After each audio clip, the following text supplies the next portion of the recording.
Everyone. Today we are going to do chapter number 2 of your English book, grade 9 book, and the name of the chapter is The Sound of Music. तो प्यारे बच्चों, ये जो chapter है वो दो parts में है, part 1 and part 2. So in this session we are going to cover part 1, जिसका नाम है Evelyn Glennie listens to sound without hearing it. यानी एवलिन ग्लेनी नाम की जो लड़की है वो साउंड को सुन लेती है बिना सुने. अब ये कैसे पॉसिबल है, ये हम इस चैप्टर को पढ़ के जानेंगे. तो जैसे कि हमेशा एनसीईआरटी बुक में एक बिफोर यू रीड सेक्शन होता है, जिसमें हमें चैप्टर के बारे में थोड़ा सा इंट्रोड्यूस किया जाता है. So will start with before you read section. God may have taken her hearing but he has given her back something extraordinary.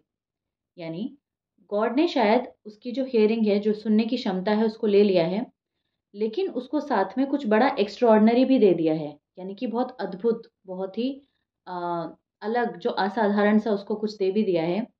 What we hear she feels far more deeply than any of us. जो हम सुन सकते हैं उसे वो महसूस कर सकती है, और हमसे भी कहीं ज़्यादा डीपली उसे वो महसूस कर सकती है. That is why she expresses music so beautifully. इसीलिए ही वो म्यूज़िक को इतनी खूबसूरती से एक्सप्रेस कर पाती है. Read the following account of a person who fought against a physical disability and made her life a success story. तो आज हम पढ़ने वाले हैं एक सक्सेस स्टोरी ऐसे इंसान के बारे में जिन्होंने अपने फिजिकल एबिलिटी को बिल्कुल फाइट करके उसे हावी नहीं होने दिया अपने हालातों पर, और जो उसे करना था वो उसने और भी ज़्यादा, जो लोग जिनको कोई फिजिकल डिसेबिलिटी भी नहीं है उनसे भी ज़्यादा बेहतर तरीके से करके दिखाया, और एक बहुत खूबसूरत सक्सेस स्टोरी अपनी बना ली. तो क्या है वो सक्सेस स्टोरी, किसके बारे में है, वो हम पढ़ के अभी साथ में जानेंगे. Rush hour crowds jostle for position on the underground train platform. A slight girl looking younger than her 17 years was nervous yet excited as she felt the vibrations of the approaching train. तो अब क्या है, बड़ा rush our हो रहा है, यानी कि बहुत जिस टाइम पे बड़ा रश रहता है ट्रेन स्टेशन पे, तो वहाँ पर एक लड़की, बड़ी पतली दुबली सी छोटी सी एक लड़की खड़ी हुई है ट्रेन स्टेशन पर. 17 साल की लड़की है, वो बहुत नर्वस भी है, एक्साइटेड भी है साथ में. और अब उसको जो है वो ट्रेन की, जो ट्रेन आ रही है उसकी वाइब्रेशन फील होने लगी है, क्योंकि ट्रेन उसकी तरफ आ रही है. It was her first day at the prestigious Royal Academy of Music in London, and daunting enough for any teenager fresh from a Scottish farm. अब क्या है, इसका फर्स्ट डे है, इतने प्रेस्टिजियस, इतने इतने अच्छे रॉयल एकेडमी ऑफ म्यूज़िक जो कॉलेज है लंदन में, उसका आज पहला दिन है. प्यारे बच्चों, ये बहुत फेमस कॉलेज है म्यूजिशियंस का, यहाँ पर ड्रीम होता है पढ़ाई करना, म्यूज़िक सीखना. तो बहुत ही डॉन्टिंग एक्सपीरियंस भी है उसके लिए, क्योंकि एक टीनेजर इतने बड़े कॉलेज में जा रही है. डॉन्टिंग यानी बहुत ही थोड़ा नर्वस करने वाला, डराने वाला एक्सपीरियंस भी हो सकता है किसी टीनेजर के लिए जो इतने बड़े कॉलेज में जिसे एडमिशन मिल गया है, और जो कि आती कहाँ से है, एक स्कॉटिश फार्म से आती हैं. तो उनका बैकग्राउंड ये है actually. But this aspiring musician faced a bigger challenge than most. She was profoundly deaf. लेकिन ये जो एस्पायरिंग म्यूजिशियन है, एस्पायरिंग का मतलब होता है कि आप जो बनना चाहते हो, जो करना चाहते हो, आपकी आकांक्षाएं, महत्वाकांक्षाएं, ठीक है. तो एस्पायरिंग म्यूजिशियन है, यानी कि म्यूज़िक सीखना चाहती हैं, म्यूज़िक में कुछ करना चाहती हैं. तो उनके सामने ये सीखने से भी बड़ा एक चैलेंज ये है कि वो पूरी पूरी तरह से डेफ हैं, यानी कि वो बिल्कुल भी सुन नहीं सकती हैं. अब देखिए किस प्रोफेशन में वो आना चाहती हैं, जहाँ जिसमें साउंड का सारा काम है. यानी कि है ना, म्यूजिशियन है, म्यूज़िक क्यों प्ले करते हैं वो, ताकि लोग, दूसरे लोग सुने, है ना, उनको अच्छा फील हो. तो अब वो खुद ही उस म्यूज़िक को अगर नहीं सुन पाएँ, तो हमारे लिए एक पहली बार में तो सोचना यही एकदम से हमारे दिमाग में आएगा, तो कि हाउ इज़ दिस पॉसिबल, है ना, ये कैसे पॉसिबल हो सकता है. वो खुद नहीं सुन पाएंगी तो उन्हें कैसे पता चलेगा कि वो सही बजा रही हैं, नहीं बजा रही हैं, या किस तरह की वो म्यूजिशियन बन पाएंगी इस तरह से.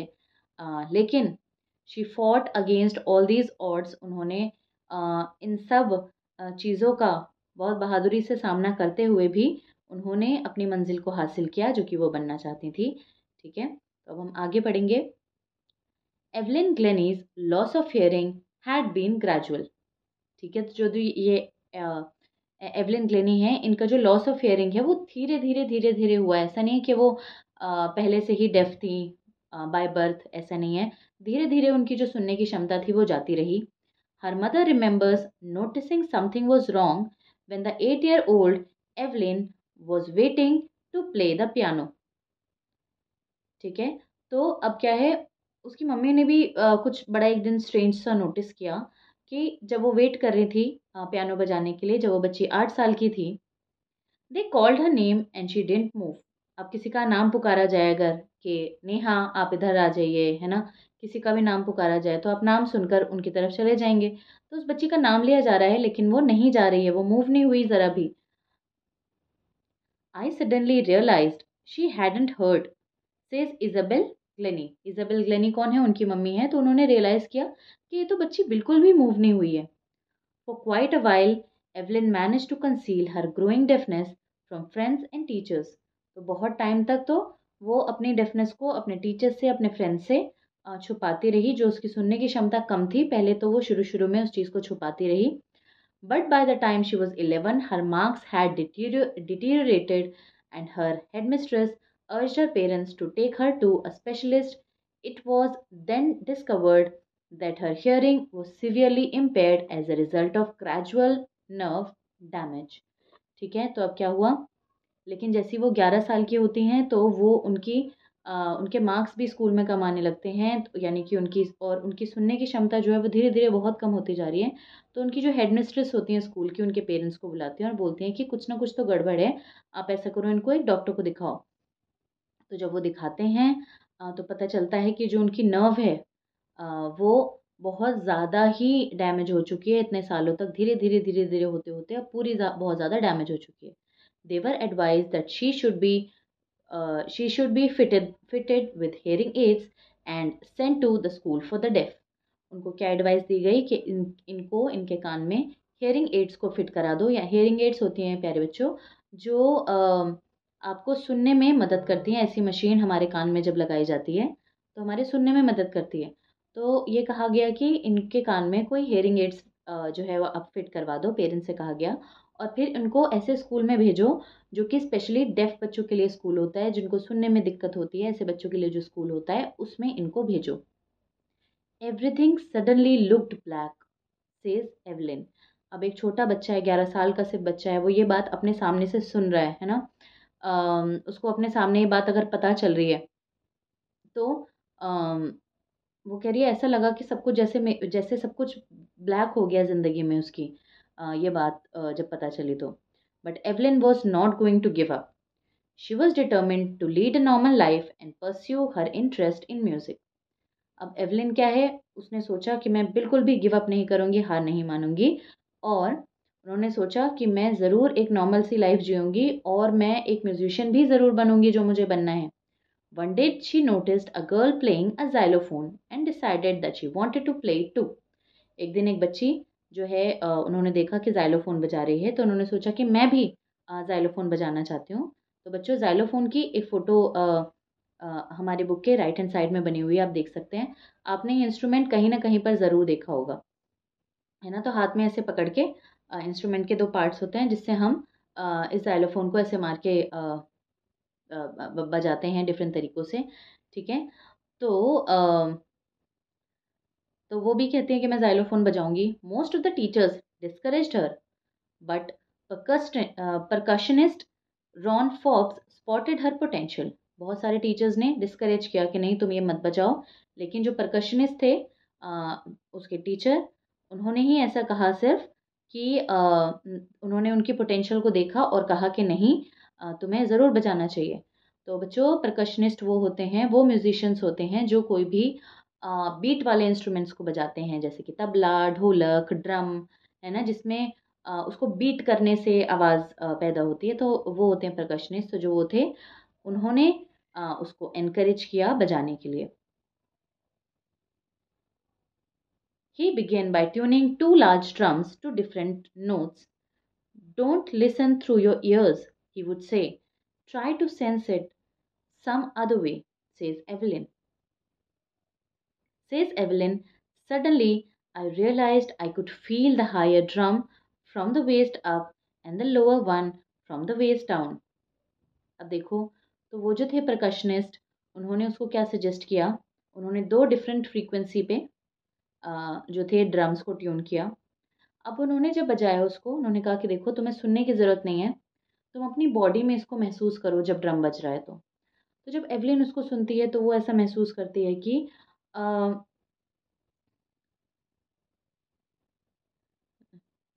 हाँ, तो वो अपनी बॉडी में उसकी सेंसेशन को महसूस करती है कि जब हायर ड्रम बज रहा है तो कैसा उसकी बॉडी में सेंसेशंस आ रही हैं, लोअर ड्रम बज रहा है तो कैसी सेंसेशन आ रही है, ठीक है। तो जब हायर ड्रम बजा तो क्या हुआ, वेस्ट से ऊपर उसको सेंसेशन महसूस हुई। जब लोअर ड्रम बजा तो वेस्ट से उसको नीचे सेंसेशन महसूस हुई। Forbes repeated the exercise, and soon Evelyn discovered that she could sense certain notes in different parts of her body. ठीक है, तो अब क्या है कि फोर्ब्स ने कहा, जो परकशनिस्ट थे, कि बार बार रिपीटेड एक्सरसाइज कराई उसकी, और वो बच्ची एक्चुअली पहचान पाई कि वो अलग अलग नोट्स को म्यूज़िक के अलग अलग अपने बॉडी में अलग अलग हिस्सों में महसूस कर सकती थी। अलग अलग जो वाइब्रेशन थी उसको पता चल रही थी। I had learned to open my mind and body to sounds and vibrations. The rest was sheer determination and hard work. तो क्या कह रहे हैं कि मैं ये सीख गई थी कि अपनी बॉडी को किस तरह से ओपन करना है, रिसीव करने के लिए वाइब्रेशंस, उनको समझने के लिए अपने माइंड को किस तरह ओपन करना है। और बाकी की जो कहानी है वो तो मेरी बिल्कुल मेहनत की है। तो कम से कम ये जर्नी उनकी किस तरह से स्टार्ट हुई, अपनी बॉडी को पहचानने से कि वो वाइब्रेशंस को बहुत अच्छी तरह अपनी बॉडी में फ़ील कर सकती हैं, और डिफरेंट नोट्स को डिफरेंट डिफरेंट बॉडी के पार्ट्स में वो महसूस कर सकती थी, इवन दो कि वो नहीं सुन सकती थी। She never looked back from that point onwards. अब उन्होंने पीछे मुड़ के कभी नहीं देखा। She toured the United Kingdom with a youth orchestra, and by the time she was 16 she had decided to make music her life. तो जब वो 16 साल की हुई, तब तक तो उन्होंने म्यूज़िक को बिल्कुल अपनी लाइफ बना लिया था। इतना उन्होंने प्रैक्टिस की, रियाज़ किया जो भी उनको बजाना था उसका। और फिर उन्होंने एक टूर भी किया अपने ऑर्केस्ट्रा के साथ। ऑर्केस्ट्रा होता है जिसमें ग्रुप ऑफ म्यूजिशियंस होते हैं साथ में, बहुत सारे अलग-अलग म्यूजिशियंस होते हैं, और साथ में मिलके कुछ शो परफॉर्म करते हैं, तो उसको हम ऑर्केस्ट्रा बोलते हैं। तो ऑर्केस्ट्रा के साथ वो इवन यूके का उन्होंने टूर किया था, which is a big thing इतने यंग म्यूजिशियन के लिए। She auditions for the Royal Academy of Music and scored one of the highest marks in the history of the Academy. अब उन्होंने audition दिया, क्योंकि म्यूजिशियंस के लिए जैसे कि कोई टेस्ट होता है, म्यूजिशियन के लिए वैसे ही ऑडिशन होते हैं, है ना। तो उन्होंने ऑडिशन दिया, किसमें, इतनी प्रेस्टिजियस, इतने हाई प्रोफाइल जो एक म्यूज़िक की अकेडमी है उसमें, रॉयल एकेडमी ऑफ म्यूज़िक जो कि लंदन में है, उसमें उन्होंने ऑडिशन दिया। और उस इंस्टीट्यूट की हिस्ट्री में उन्होंने जितने भी सबसे ज़्यादा मार्क्स लाए जाते हैं उनमें से एक थे उनके मार्क्स। तो she gradually moved from the orchestral work to solo performances. अभी तो वो ग्रुप के साथ परफॉर्म कर रही थी, तो धीरे धीरे धीरे करके वो अब सोलो परफॉर्मेंसेस भी देने लगी, अकेले भी परफॉर्म करने लगी। At the end of her 3-year course she had captured most of the top award. ठीक है, तो जब तक उनके 3 साल का कोर्स खत्म हुआ, तो तब तक तो उन्होंने बहुत बड़े बड़े अवार्ड्स को जो है ऑलरेडी ले लिया था।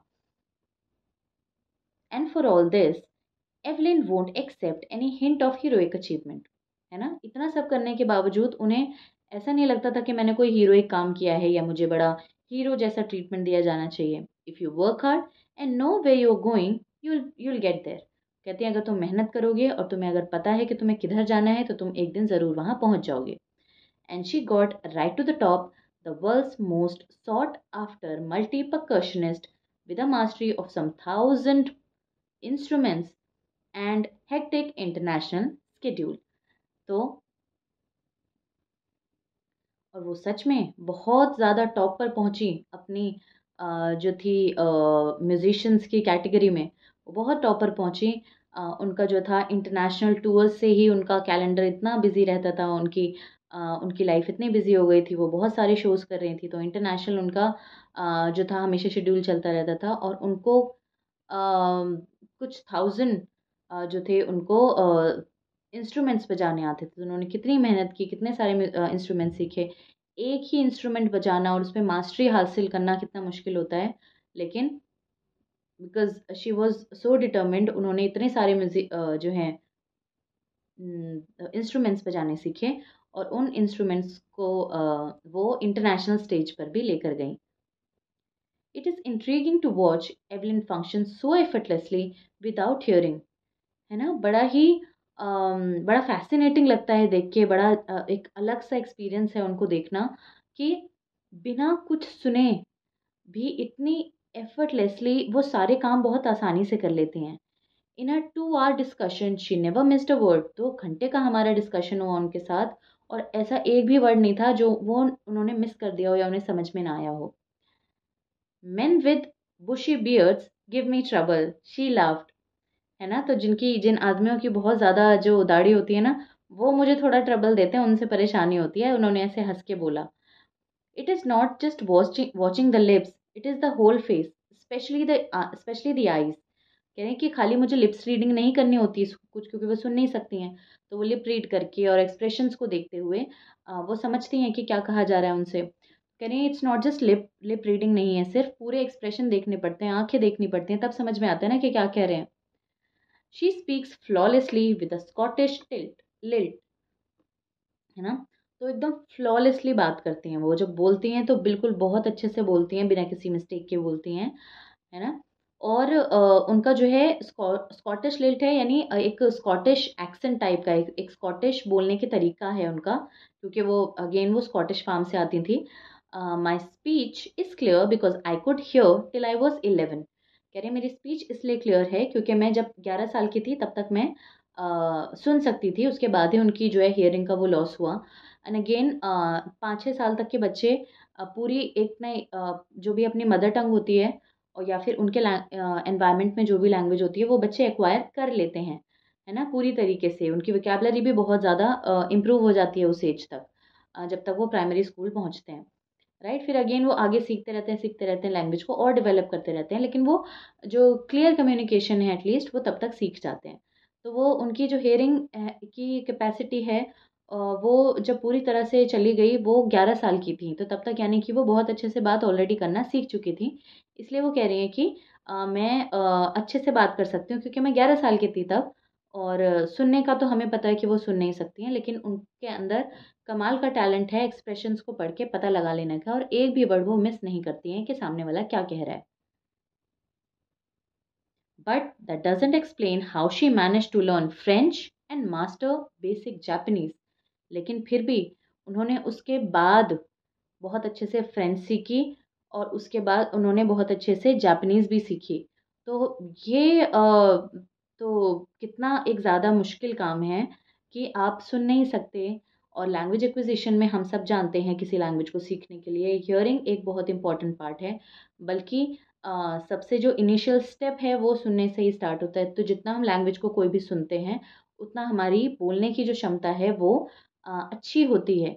राइट? तो जब वो सुन नहीं सकती वो फिर भी डिफरेंट लैंग्वेजेस को भी मास्टर करती जा रही हैं। तो इससे हमें पता चलता है वो कि कितनी डिटर्मिन्ड हैं कुछ भी नया सीखने के लिए।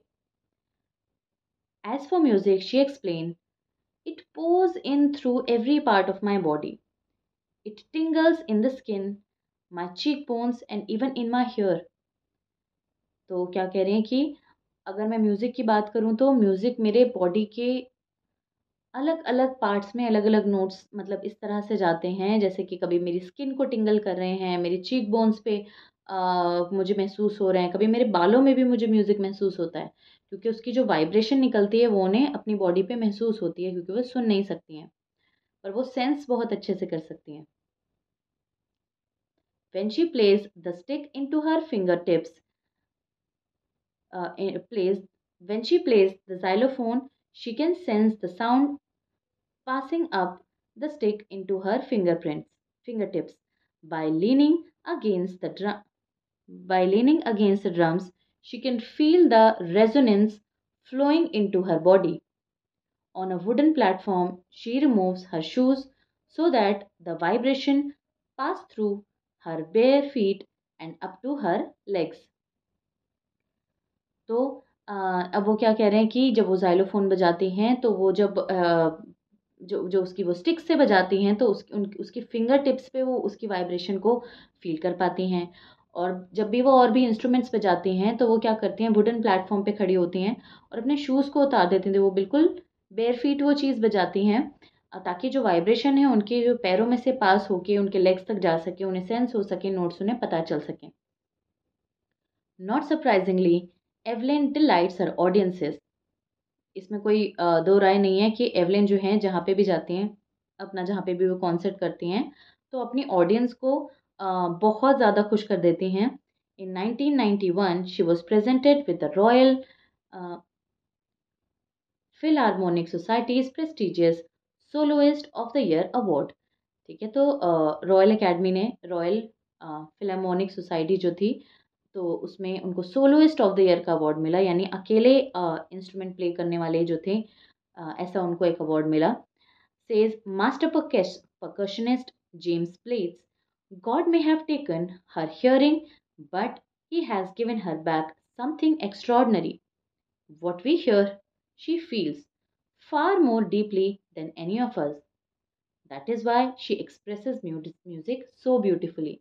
These are exactly the lines जो हमने पहले पढ़ी थी।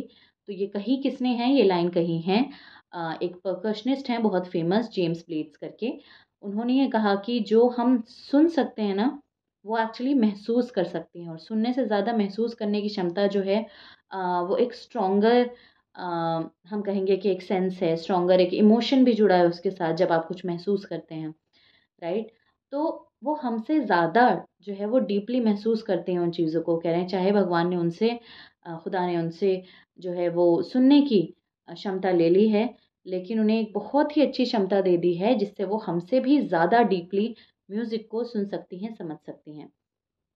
और इसीलिए वो जब वो प्ले करती हैं तो उसी म्यूज़िक को वो बहुत खूबसूरती से एक्सप्रेस भी कर सकती हैं। Evelyn confesses that she is something of a workaholic. वो ऐसा बोलती हैं कि मैं सच में एक वर्कaholic हूँ। वर्कaholic कौन लोग होते हैं बेटा? जो बहुत काम में उलझे रहते हैं, काम करते रहते हैं, उन्हें वर्कaholic कहते हैं। I have just got to work often harder often harder than classical musicians but the rewards are enormous. है ना, मैं बहुत काम करती हूँ, बहुत काम करती हूँ, और कभी-कभी तो इतना ज़्यादा काम करती हूँ, क्लासिकल म्यूजिशियन से भी ज़्यादा काम करती हूँ। लेकिन अगर हम हार्ड वर्क करते हैं तो रिवॉर्ड्स उसके बहुत बड़े होते हैं। Apart from the regular concerts, Evelyn also gives free concerts in prisons and hospitals. तो रेगुलर कॉन्सर्ट्स तो वो करती हैं स्टेज पे जाके, लेकिन वो प्रिजन्स में भी जाती हैं, हॉस्पिटल्स में भी जाती हैं कॉन्सर्ट्स करने के लिए। ऐसा क्यों? क्योंकि बेटा बहुत सारे म्यूजिशियंस ऐसा करते हैं, क्योंकि हमें पता है म्यूज़िक एक एंटरटेनमेंट का भी सोर्स है। म्यूज़िक एक ऐसा भी सोर्स है जिसको आपको पीस फील होती है, कामनेस फील होती है, रिलैक्स्ड फील होता है, राइट। तो हमें पता है कि अगर प्रिजनर्स हैं वो कैसी ज़िंदगी जी रहे हैं, वो जेल के अंदर अपनी फैमिली से दूर हैं, बाकी सारी सोसाइटी से दूर हैं, तो उन्हें बहुत सारे नेगेटिव इमोशंस घेरे रहते होंगे। तो उनको उनको थोड़ी सी खुशी देने के लिए बहुत सारे म्यूजिशियंस क्या होते हैं, वो जाते हैं प्रिजन्स में, कॉन्सर्ट्स करते हैं, सो दैट उनका भी जो मेंटल इमोशनल जो उनका स्टेट है वो थोड़ा सा और बेटर हो सके। और हॉस्पिटल्स में भी ऐसे ही सीन है। अब कोई खुशी में तो हॉस्पिटल नहीं जाता है, कोई बीमार है, कोई परेशान है, वो इसीलिए वहाँ पर भर्ती है, राइट। तो उनको भी खुश करने के लिए लोग हॉस्पिटल में कॉन्सर्ट्स करते हैं म्यूजिशियंस। तो वो वहाँ पर भी जाती हैं इन दोनों जगहों पर। She also gives high priority to classes for young musicians. है ना, वो क्लासेस भी देती हैं यंग म्यूजिशियंस को ताकि वो भी सीख सकें जैसे उन्होंने सीखा है। And रिचलिन of the Beethoven Fund for Deaf Children says she is a shining inspiration for deaf children. They see that there is nowhere that they cannot go. और सच में जो एक एन रिचलिन है, ये बिथोवन फंड फॉर डेफ चिल्ड्रन कोई organisation है, उससे ये ताल्लुक़ रखती हैं। वो ऐसा कहती हैं कि ये बहुत ही अच्छी इंस्पिरेशन है डेफ बच्चों के लिए, जो बच्चे सुन नहीं पाते या सुनने में दिक्कत महसूस करते हैं। इतनी बड़ी इंस्पिरेशन है क्योंकि उन्हें फ़ील होता है कि ये अब भी हमारी तरह हैं, ये भी नहीं सुन सकती, फिर भी ये कितने मुकाम तक पहुँच गई हैं, तो हमें क्या चीज़ रोक सकती है? हमें भी कोई चीज़ नहीं रोक सकती। Evelyn Glennie has already accomplished more than most people twice her age. उन्होंने इतनी ज़्यादा उपलब्धि हासिल कर ली है, अपनी एज से दुगनी एज के लोगों से भी ज़्यादा उन्होंने उपलब्धि हासिल कर ली है अपनी फील्ड में। She has brought percussion to the front of the orchestra and demonstrated that it can be very moving. है ना? उन्होंने जो परकशन है, यानी जैसे हमने बात की, जो भी थाप से बजाने वाले इंस्ट्रूमेंट्स होते हैं जिसमें बीट होती है, तो बिल्कुल फ्रंट पे जो स्टेज पर वो उसको ला पाई अपने अपने टैलेंट से। She has given inspiration to those who are handicapped people who look to her and say, if she can do it, I can. And not the least, she has given enormous pleasure to millions. देखो, उन्होंने दुनिया में बहुत सारे लोगों को enormous pleasure दिया है दुनिया में, है ना? कितना सारा प्लेजर, कितनी खुशी दी है लोगों को अपने म्यूज़िक से, जब वो जो भी लोग उनका म्यूज़िक सुनते होंगे, बहुत खुशी दी है। लेकिन साथ ही में वो एक बहुत बड़ी इंस्पिरेशन भी हैं, जैसे ये कह रहे हैं हैंडीकैप लोगों के लिए, जो कि वर्ड हम अब इस्तेमाल नहीं करते हैं, हम we use differently abled in this context. तो जो भी ऐसे लोग हैं जिनकी किसी न किसी फिज़िकल क्षमता में कोई ना कोई कमी है, बाय बर्थ या फिर आ गई है ओवर द टाइम, उनके लिए एक बहुत बड़ी इंस्पिरेशन है वो। क्योंकि लोग देख के, हम किताबों से पढ़ के शायद ये बात हम डिस्कस करते रहें कि हाँ नहीं, वो भी सब कुछ कर सकते हैं, बट जब हम एक लिविंग एग्जाम्पल देखते हैं अपने सामने, कि तब हमें पता चलता है कि वी आर अनस्टॉपेबल और हमें कुछ भी चीज़ नहीं रोक सकती। जैसे कि उन्होंने, वो सुन ही नहीं सकती और वो इतनी बड़ी म्यूजिशियन बन गई हैं कि उनके पास टाइम नहीं है, वो पूरे वर्ल्ड के टूर कर करके वो अपने म्यूज़िक को स्प्रेड कर रही हैं, पहुंचा रही हैं सब तक। तो जब हम ऐसे एग्जाम्पल्स देखते हैं, तब हम रियलाइज़ करते हैं कि हमें कोई भी चीज़ करने से कोई नहीं रोक सकता। हमें अगर एक क्षमता की थोड़ी-सी कमी है, तो हमें अपार क्षमताएँ हैं जिसका इस्तेमाल करके हम वहाँ तक पहुँच सकते हैं, जहाँ पे हम पहुँचना चाहते हैं। बस हमें हार्ड वर्क करना होगा, हार्ड वर्क से हमें अपना जी नहीं चुराना होगा। So this was it. Thank you so much everyone for watching. I will see you in the next class. और मैं आपको दिखा देती हूँ, जो इसका पार्ट 2 है, वो है द शहनाई ऑफ बिस्मिल्लाह खान। तो इन दोनों चैप्टर्स को एक साथ इसीलिए क्लब किया गया है क्योंकि they both are related to sound and music. And हम सब जानते हैं Bismillah Khan is also has been great great musician of our times. तो अब तो वो हमारे बीच नहीं रहे हैं, लेकिन वो जो म्यूज़िक हमारे बीच में छोड़ कर गए हैं, वो हमारे लिए बहुत ही इम्पॉर्टेंट है।